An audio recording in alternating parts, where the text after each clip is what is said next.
මේකටත් මට උත්තරයක් දෙන්න. කවුරු හරි ඇවිල්ලා ඔබට ගහන්න හදනවා. ඒකෙන් බේරෙන්න නම් ඔබ ගහන්න ඕනේ.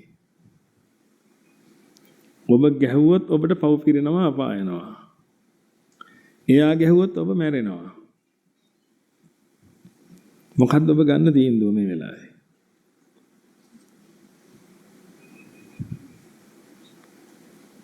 එතන ලොකු ගැටලුවක් තියෙනව නේද මේකට?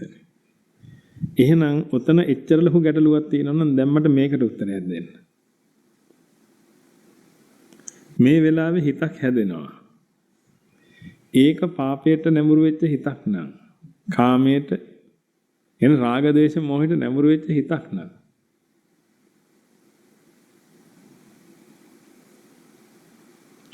ඒකෙන් ලොකු අවඩක් වෙනවා. ඔබටම. එහෙනම් හැමතිස්සෙම සිහියෙන් ඉඳගෙන ඒක එක්ක පිනකට නැඹුරු කරලා තියාගන්න ඕනේ. නැත්නම් කුසලයකට නැඹුරු කරලා තියාගන්න ඕනේ.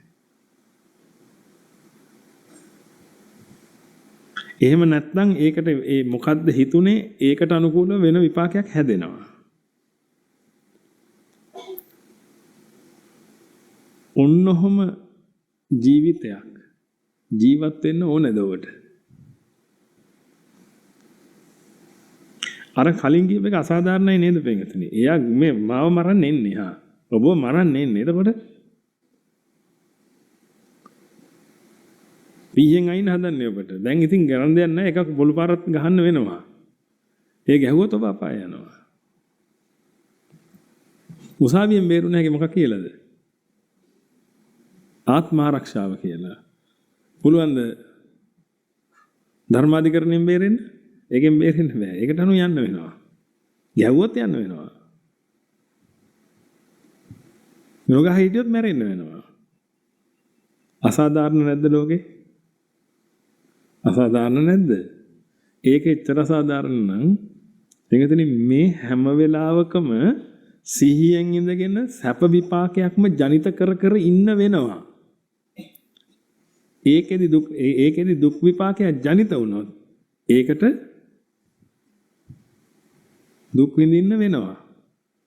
ඔන්න ඔය ලෝකේ ඉන්න ඕනේද? එහෙනම් දැන් මොකද්ද වටින්නේ? ඔතනින් නිදහස් වෙන්න chance එකක් තියෙනවා නම් ඒකට වඩා වටින්නේ මොකද්ද ඔබට?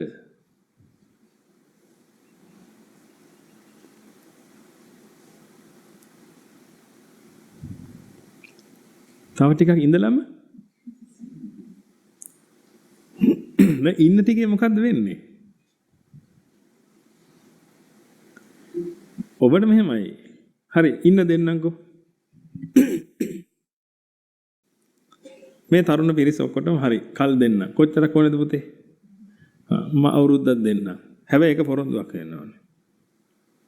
ඒ තමයි හැදෙන හැම හිතක්ම පිනක් වෙනවා කියන්නේ. ඒක පුතේ අම්මෝ. හැදෙන හැම හිතක්ම පිනක් වෙනවා කියලා පොරොන්දු වෙනවා නම් අවුරුද්දක් ඉන්න. කතාවත් බැඳලා ඉන්න කමන්නේ.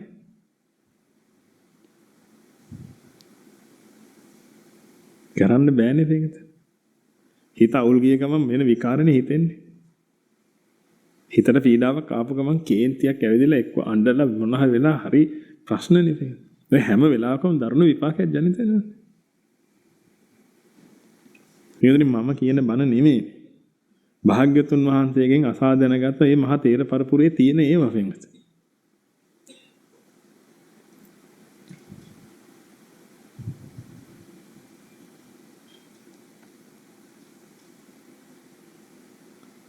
වැරදි පාරේ අරන් යන හිත Tamanට මහ විනාශයක් කරනවා කියලා භාග්‍යතුන් වහන්සේ දේශනා කළා. ඔය කාරණාව නිසා. ඒක නිසා දැන් ඉන්නව නම් පින්විතනි කරන්න තියෙන දේ පින් කර කර ඉන්න පුළුවන් තරම්. පවක් වුණොත් ඒක එනවා අපහුත්. පින් කර කරම ඉන්න. ඉතින් ඔහොම ඉන්න ජීවිතේට වඩා හොඳ නැද්ද පින්විතනි? දැන් ඊගොල්ලෝ හිතමන් ඔබට කුකුල් මස් කෑල්ලක් කන්න හරි ආසයි. කුකුලෙකුත් ඉන්නවා එහා පැත්තේ. මොකද කරන්නේ? දැන් සැපනේ ඕනේ. දැන් කුකුල් මස් කෑල්ලක් කන එක සැපයි කියලා හිතමුකෝ අපි. එතකොට කුකුලෙකුත් ඉන්නවා එහා පැත්තේ.